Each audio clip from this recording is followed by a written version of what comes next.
बिस्मिल्लाहिर्रहमानिर्रहीम। आज के सबक के अंदर हम उन मकामात को पढ़ेंगे कि जहाँ पर इन्ना और अन्ना दोनों तरह पढ़ना जायज़ है।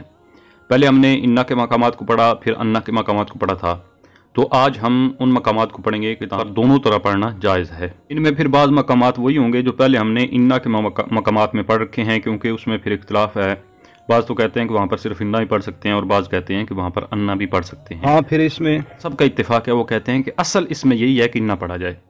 अन्ना पढ़ने को फिर जायज़ करा देते हैं, उसमें फिर तावील करनी पड़ती है, कुछ माजूफ मानना पड़ता है। पहला मकाम है कि फ़ा जज़ाइया के बाद दोनों तरह पढ़ना जायज़ है। पीछे वैसे इसका हमने पढ़ा था कि फ़ा जज़ाइया के बाद इन्ना पढ़ते हैं सिर्फ।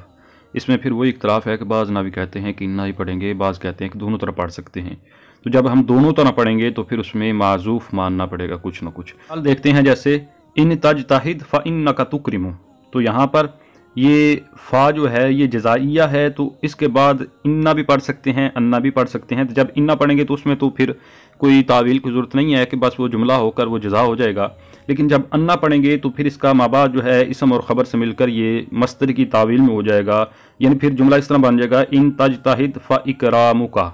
तो अब मुब्तदा ये बन गया। अब इसको ख़बर चाहिए तो ख़बर फिर माजूफ माननी पड़ेगी, वो हासिलुन निकालेंगे। जुमला फिर यूँ बन जाएगा, इन तजताहिद फ़ इकरामुका हासिलुन। तो फिर अन्ना पढ़ने की सूरत में इस तरह जुमला बनाकर उसकी तरकीब दुरुस्त होगी। उसके बाद दूसरा मकाम है कि इज़ा फ़जाइया के बाद दोनों तरह पढ़ सकते हैं, जैसे साल तो ज़ैदन फ़ाइज़ा अन्नहु बखील और इन्नहु बखीलुन। इसमें भी फिर उसी तरह अन्ना की सूरत में फिर इसकी जो खबर है वो माजूफ माननी पड़ेगी। तीसरा मकाम है कि तालील की जगह पर दोनों तरह पढ़ना जायज़ है। यानी अमर के बाद जुमला हो या नहीं के बाद अलग जुमला हो तो वो जुमला तालीलिया होता है। तो उसके शुरू में अगर इन्ना आ गया तो उसको इन्ना भी पढ़ सकते हैं और अन्ना भी पढ़ सकते हैं। इन्ना जब पढ़ेंगे तो उसमें किसी तावील की ज़रूरत नहीं होगी, कुछ माजूफ मानने की भी ज़रूरत नहीं होगी। लेकिन जब अन्ना पढ़ेंगे तो उस सूरत में लाम तालीलिया मुकद्दर मानना पड़ेगा, जैसे अकरिमहु इन्नहु मुस्तहिकुल इकराम। अब इसको अगर इन्ना पढ़ें तो फिर किसी चीज़ की ज़रूरत नहीं है माजूफ मानने की, लेकिन जब अन्ना पढ़ेंगे तो फिर लाम तालीलिया वो माजूफ होगा, इबारत बन जाएगी अकरिमहु लिअन्नहु मुस्तहिकुल इकराम। आगे चौथा मकाम है कि ला जारामा के बाद अगर जुमला हो और उसके शुरू में इन्ना हो तो वहाँ पर दोनों तरफ पढ़ना जायज़ है, इन्ना भी और अन्ना भी।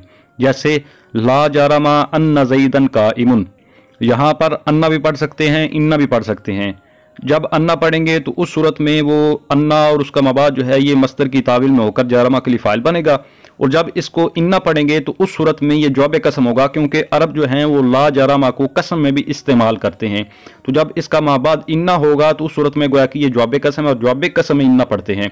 इसकी कुरान करीम में मिसाल है, जैसे ला जारामा अन्नल्लाह यअलमु मा युसिर्रूना। ला जारामा के बाद अन्ना पढ़ना ये गालिब है और अक्सर है। बाकी जो मकामात हैं उनमें इन्ना पढ़ना ये असल है, क्योंकि उसमें किसी तावील की ज़रूरत नहीं पड़ती, जबकि ला जारामा के बाद अन्ना पढ़ना ये बेहतर है। आगे 5 नंबर है कि अम्मा के बाद भी दोनों तरह पढ़ सकते हैं, जैसे अम्मा अन्ना का ज़ाहिबुन और अम्मा इन्ना का ज़ाहिबुन, दोनों तरह पढ़ सकते हैं। इसी तरह उस वाव के बाद जो उस हाजा या ज़ालिका के बाद आए जिससे कलाम साबिक की तकरीर मकसूद हो, जैसे सूरह अनफाल में है कि ज़ालिकुम व अन्नल्लाह मुहिनु कैदिल काफिरीन। तो यहाँ पर दोनों तरह पढ़ना जायज़ है कि ये वाव जो है ये उस ज़ालिका के बाद आए जिससे कलाम साबिक की तकरीर मकसूद है।